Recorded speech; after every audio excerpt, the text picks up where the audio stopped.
ठाकरेंच्या पक्षातले खासदार फोडण्यासाठी एकनाथ शिंदेंच्या शिवसेनेकडून ऑपरेशन टायगर राबवलं जाणार अशा चर्चा काही दिवसांपासून राजकीय वर्तुळात सुरू आहेत। ठाकरेंच्या खासदारांनी उपमुख्यमंत्री एकनाथ शिंदे यांच्यासोबत गुप्त बैठक झाल्याचं बोललं जात होतं।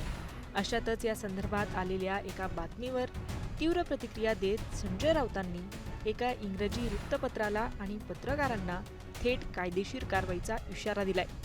एका इंग्रजी वृत्तपत्रात असा दावा करण्यात आला होता की शिवसेना ठाकरे गटाचे काही खासदार शिंदे गटात जाण्याच्या तयारीत आहेत आणि यासाठी गुप्त बैठकही पार पडली आहे।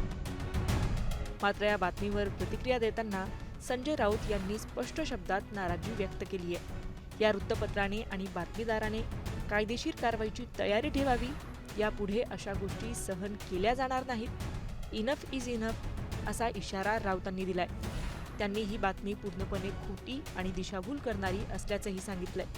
दरम्यान या कथित बैठकीबाबत संबंधित खासदारांकडूनही वेगवेगळ्या प्रतिक्रिया समोर येत आहेत। मात्र सध्या तरी ठाकरे गटाकडून ही बातमी फेटाळण्यात आली आहे। अरविंद सावंत यांनी संताप व्यक्त करत भगवा घेऊन आलोय, भगवा पांघरून जाणार असं ठामपणे म्हटलंय। आम्ही विकली जाणारी औलाद नाही अशी तिखट प्रतिक्रियाही अरविंद सावंतांनी दिली आहे। एवढ्यावरच न थांबता पत्रकारांसमोर अरविंद सावंतांनी पत्र लिहित आपण मेलो तरी ठाकरेंची साथ सोडणार नाही, मातोश्री सोबत असलेलं नातं कधीही तोडणार नाही।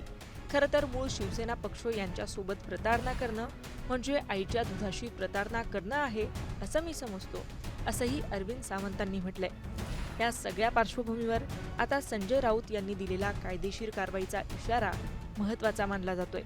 आगामी काळात या प्रकरणात नेमक्या कोणत्या घडामोडी घडतात याकडे सर्वांचं लक्ष आहे। मुंबई तक ब्युरो रिपोर्ट।